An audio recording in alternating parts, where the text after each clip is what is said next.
Hello everyone, I hope you're doing well.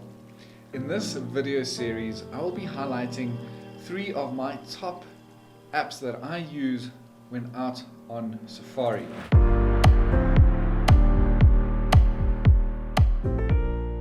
These apps help me streamline editing, maybe video, images, in the quickest and most effective way, saving me the most amount of time as well, in order to share with all of you live updates from whatever Safari I'm hosting. Now, in today being part 1, I will be sharing my absolute favorite app with all of you. And this app is an app called CAPCUT. So CAPCUT. Now this is a video editing app, and it comes with a whole bunch of awesome things. And it's a free app, which makes it even more incredible. What this app allows you to do, and the fact that it's free, absolutely blows my mind. And I think instead of me trying to explain to you what keyframing is, stabilization, speeding up frames, slowing down frames, or whatever the case may be, I think I'm going to just jump straight into it here on my phone. And I will then show you exactly what this app is about. I love it, and I really do hope that you are using it, and hopefully if you are using it, this helps. If you're not using it, I hope you use it. It's amazing. So going into CAPCUT, under my media folders, you'll see its top center, CAPCUT, and when you open that up, it takes you into this landing and home page where all your previous projects were. If it's the first time you're using it, you won't have any projects. And in this case, I'm going to create a new project.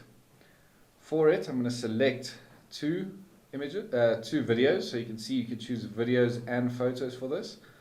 But for now, I'm just going to use video. And I'm going to choose these 2 lion videos from a safari in the Serengeti. And that took place in February this year.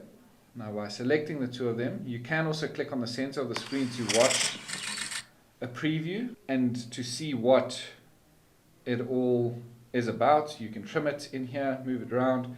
I don't really use that too much. I just go and select them by clicking on that little button on the top right of the frame, and I use this straight into, by clicking add, I put it straight into a timeline, because then here I enjoy doing my adjustments in here.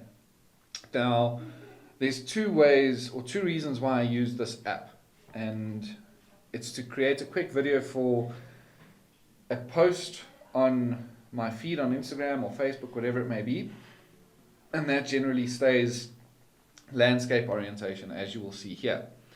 But I then also use some of these videos which I shoot in landscape orientation, and I go and create a portrait orientation, a video for stories or a reel. And I will show you how I go about doing that a bit later on. But for the purpose of this, I'm going to keep it landscape based. And you can see there's some nice action here by scrolling on this timeline on the bottom, you can see there's cool action between these cats. And then the action stops pretty much over here after those 2 lions playing down at the bottom. The one on the rock turns around and disappears. So kind of as it's blurring and fading out there, I will go and tap on that timeline at the bottom on the video, and I'm going to split that clip. I'm going to keep drawing left to where I want it to begin again and where there's something worthwhile watching, because these like 10 seconds or so in between these 2 moments, there is no real value add. So I'll just go ahead and split it again.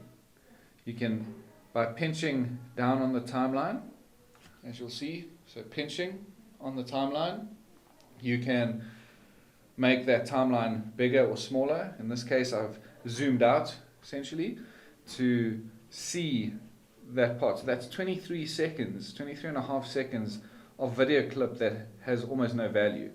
So by highlighting that, because we've split those 2 areas, and you click on the bottom right, as you'll see down in the options slide or menu down at the bottom of the screen, tap on delete, and it'll delete that part of the video clip. and then the cat walks up, zooms in, second cat comes up. So there's pretty much good action throughout here until they go lie down. So the first stint, I would like to keep it as is. So I've taken a video clip that was over 2 minutes and I've now cut it down to 1:40. And then this is the secondary clip over here. Now you'll notice watching the end of this video how it just suddenly jumps across into the secondary clip. And if that's the look you're going for and the feel, then leave it that way. That's no problem whatsoever. But if you want a cooler transition into that moment and into the secondary clip, you just click on that little white box between the two clips, and you can then go choose an overlay or a transition from one scene to another. Well, let's actually use that in here. So I often fade to black works well, but you can get some really funky ones like pull in, pull out, CW, swirl, shake, left. Like you get all these crazy things that you can go work with. And let's, for the purpose of this, go camera, and let's just say pull out. Once you've chosen a transition, you can then, before activating it by clicking on the tick on the bottom right, you can go choose the duration of how long you want that transition to be. So if you want it really quick, you can leave it at 0.2 seconds, or if you want it a bit longer, at 2 full seconds. And it'll, every time you readjust it, it will give you a preview as to just how slow that motion will be in that transition. So let's keep it at about 2.5 seconds. That's the transition I want. So between these two clips, let's give this a quick watch. I'm going to start transitioning now. There we go. So I think that looks pretty cool.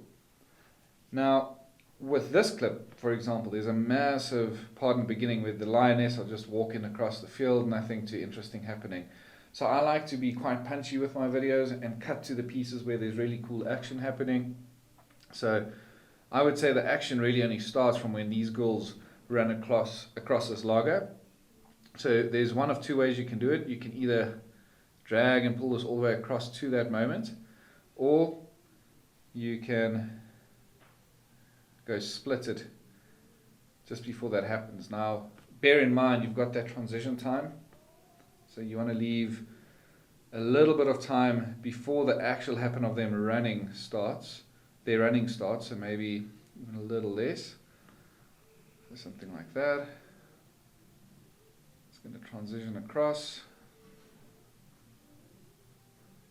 Soon, there we go, and then they come running out of the, so it's like straight to the point. So you've lost that whole part of the lioness walking over the plains for 30 seconds, where I feel you don't add too much value, or which is not adding too much value. And then in this case, well, hell breaks loose. We didn't expect this to happen at all. A really intense moment. But now there's things you can do here which can furthermore enhance this image or this video. Remember, in video clips you can highlight them, zoom them in and out, but that'll obviously remain the level of zoom throughout the scene. So what I'd recommend is keep it at its original state like that. Get this whole interaction, it's really cute. And then at this point, things I often tend to use in this app is either speeding up the motion of what's happening in the frame or slowing it down. So in this case, just before they launch at each other, I'm going to tap on the screen and I'm going to split that. I'm going to then pull the timeline left. Let me zoom into it a bit by pinching. So there they're fighting and they're going crazy. Drops down. And then they start running away over here. And again there, I'm going to split that screen. Now I'm going to go highlight that action piece in the middle. With that highlighted, if I come down to speed, click on normal, and I reduce that to say 0.3 times, you'll see it's going to slow down that clip quite a lot. And then it goes, as they run away, straight back into them chasing. Now be mindful of, because this clip's got audio, if I just put my volume back up, I'm sure you'll pick this up, but listen to the volume here, or the audio once that clip slows down.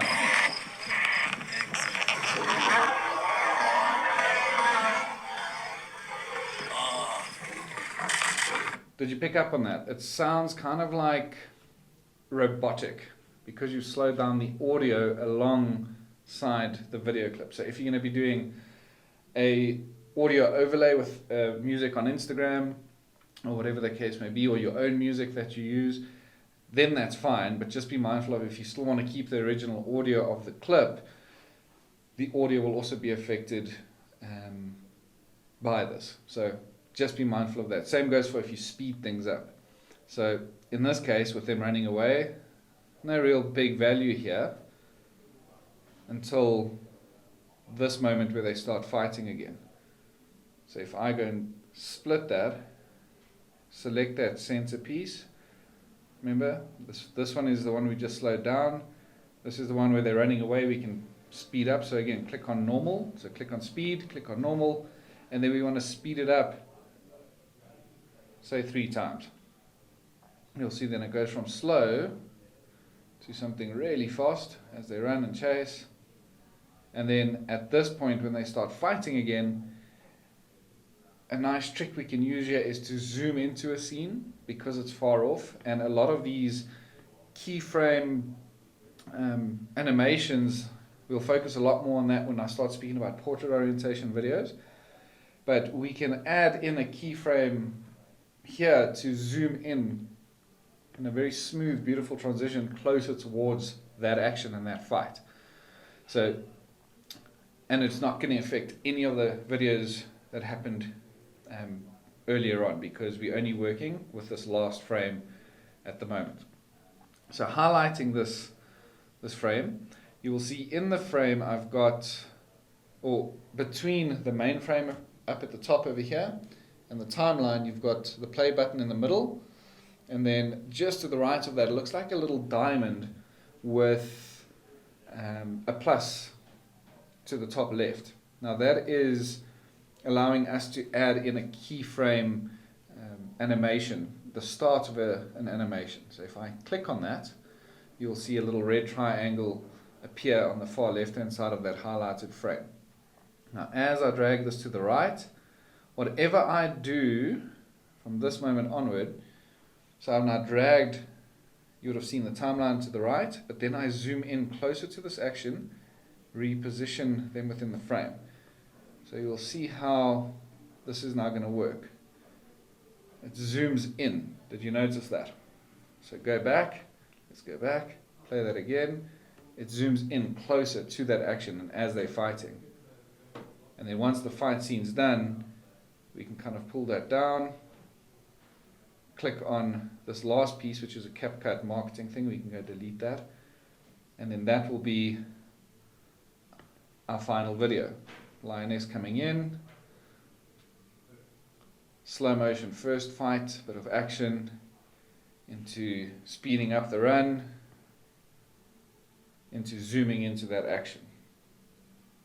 And then the scene is done. At the end of this, we could also highlight that scene and then go click on the word automation out, meaning you want to close out of this automation, and we can say fade to black for a second long or so. And then basically what that does is it fades to black. And that's your video clip. And then simply what you do then, on the top right, click that arrow pointing upwards, and it exports straight into your gallery. I'm not going to export this now, but that will export straight into your gallery.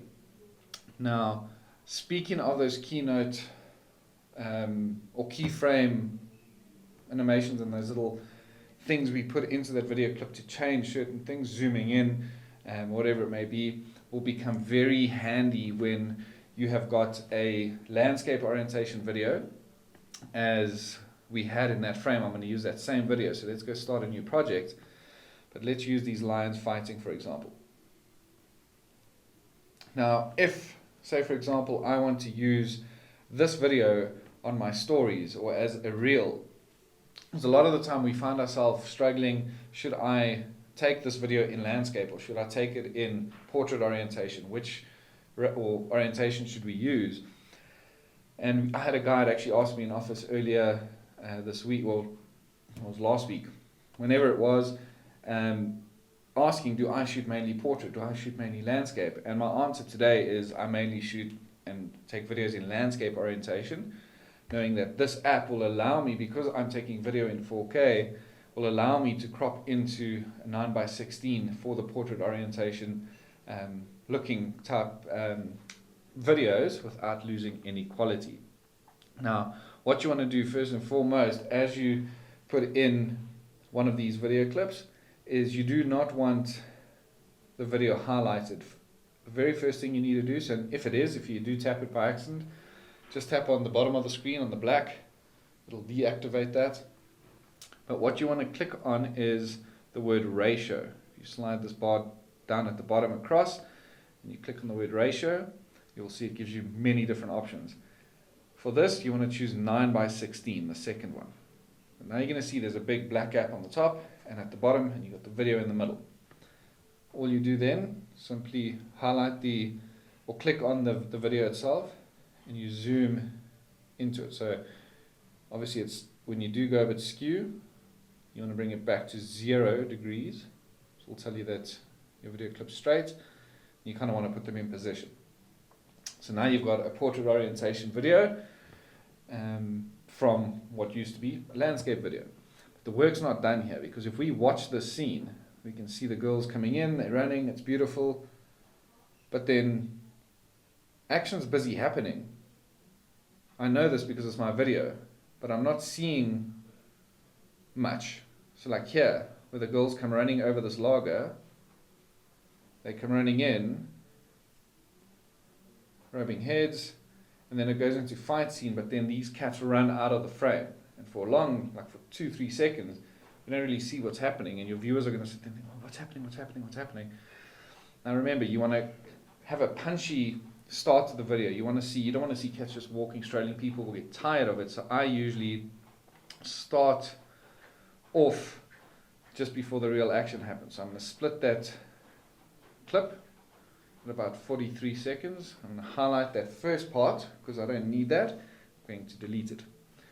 Then from here, I'm going to I scroll with a timeline to kind of keep track of the action, if I may. So I can see they're running in.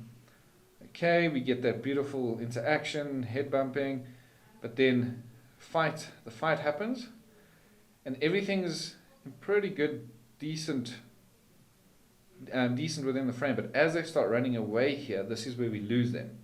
So what you need to do is tap on the timeline in that area, and we then want to go and select our first keyframe in order to put in a animation. So I'm going to go click on that, drag the timeline right, and then in order to action anything and to place a second keyframe down, is you need to, on the main screen, this top piece, we need to pull it to the right because we want it to track the animals. So if we now watch that piece again, you see how the lion are not running out of frame now, because I, with those keyframes, put a smooth animation and transition into that entire frame shifting to the right, so we follow the cats. As they run across there again, they run out of frame. So from that leap where they jumped over that hole, we want to add yet another start of a second keyframe in this video. And there we lose them. So we really want to pull right. So as they run and jump, it kind of tracks and follows them. And you see that all the way. And then here, where they start fighting for the second time, we're losing that action yet again. So what we want to do is, as this happens, for the third time, put the start of a keynote in, and that's by tapping on that little diamond with a plus. Drag to the point where you want that second key frame to be placed. I'm going to drag across a bit and zoom in somewhat so I can have a bit more of a closer view. So there it's dragging right, zooming in, and we can see the fight. It's going well, and then they run off. And that's where we can split the clip, delete that piece, highlight this last one, delete that, and then this is now your portrait orientation video, but it allows you to track all the action within what used to be a much wider frame. I can now track and follow all the movement within this by using those keyframes, so that there's not many moments within a frame where nothing is happening. And this is how I go about creating stories for Instagram, reels for Instagram, TikTok, any portrait orientation video. That's how I go about it. It is an incredible tool, and the things I just shown you now are not really the full capacity of what this app can do. There's a hell of a lot more it can do. Like one thing, for example, if in that scene, another thing I use often is the overlays, which means you can overlay something onto that video or the image or whatever it is you're working with. So if I go click on the word overlay and I add an overlay, I go into photos and I head down to that fight scene. Top right, I select it and I say add. It's now adding this image as an overlay. You want to zoom into it to keep that ratio. You can go change the time of the photos and the overlays. So I'll keep it at 5 seconds. And then I don't like it just jumping straight into the image. I will then highlight that overlay, click on automation, and I'm going to go in. I want to fade in. I must take 1 second to fade in, and then out. I want to fade out, and I want it to take 1 second to fade out. So then in that video, it overlays the picture of a fight scene from that moment. Then it fades out as they're running away, and then that's the rest of the video.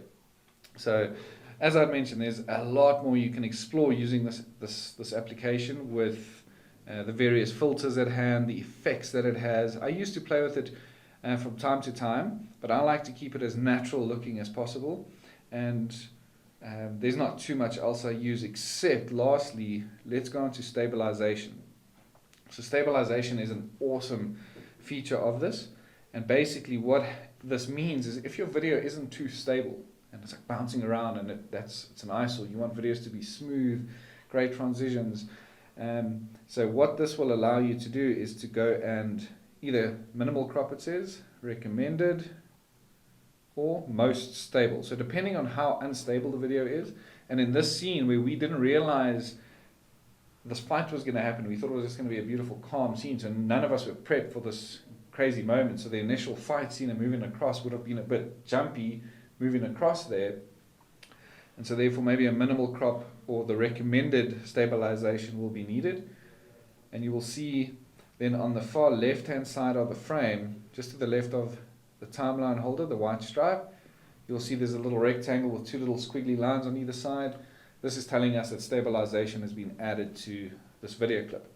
Just be very mindful of what this does is in order to stabilize, it will crop the scene a little bit more. So you're going to lose a bit on each edge. So the more you stabilize, the more it's going to crop in. But it does really add value, especially in moments like that where they start fighting, and also when they started running like this. We'll see that now.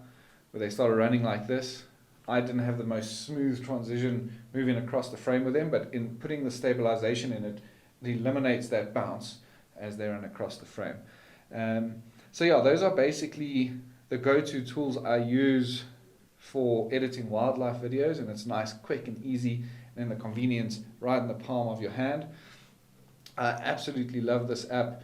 And one thing for those of you who enjoy speaking to camera, I don't think there are many of our guests who do this on a day-to-day basis, but for anyone watching this and wanting to learn more about the tips and tricks and how easy it is to do things on mobile apps, if you don't have, say, Premiere Pro, which you pay quite a bit of money for, we don't have the time to be sitting on Premiere Pro all the time, like when we are out in the field. Take a video like this, for example, where I was speaking to camera, and sometimes people are in a meeting and they can't, or they're in a situation where they can't really listen to the audio, but then they can read the captions. How you get these captions in is without highlighting the video itself just by once importing the video. You click on the word text at the bottom, auto captions right in the middle, and then original sounds, and you just say start, and it basically creates the auto captions and chucks them in there, and it does a phenomenal job. It really does a great job. But if it does get to a point where you see, okay, well, right here where it's placed within the frame ain't great because you can't really read it, so you can go move it up, and it's going to do that to all your clips. But the cool thing with this is you can go change the style, the type of writing, the color of the writing. You can go change things up, and then obviously up in here as well, if it says you will love, so there's 2 U's here, this is not what I want, so you go and remove the one. So you just go kind of check up on them and make sure that the spelling and all that's correct, and the wording, and then you can work it that way, which is yet again another feature of the app which I really enjoy. So CapCut, a free app with the few little things I pointed out here, should be enough to just encourage you to make use of this app. It is a great app. I love it, and I find it very handy and very easy to use, and it streamlines my process when I'm out in the field and wanting to share stuff with all of you. I thank you for watching this video. I hope it's helped. I hope it's encouraged you. If you do have questions about this app, if you have used it in the past, or if you're going to be using it in the future and you're still struggling, please get in touch with me. I will happily assist in answering any questions you may have and helping you along the CapCut route. Stay tuned for parts 2 and 3 coming up in the future, whereas I'll be discussing 2 separate apps that I also use on a day-to-day basis when I'm out on safari to streamline and polish up the look and feel of my content that I share with all of you. But until then, have a great day and chat soon. Bye.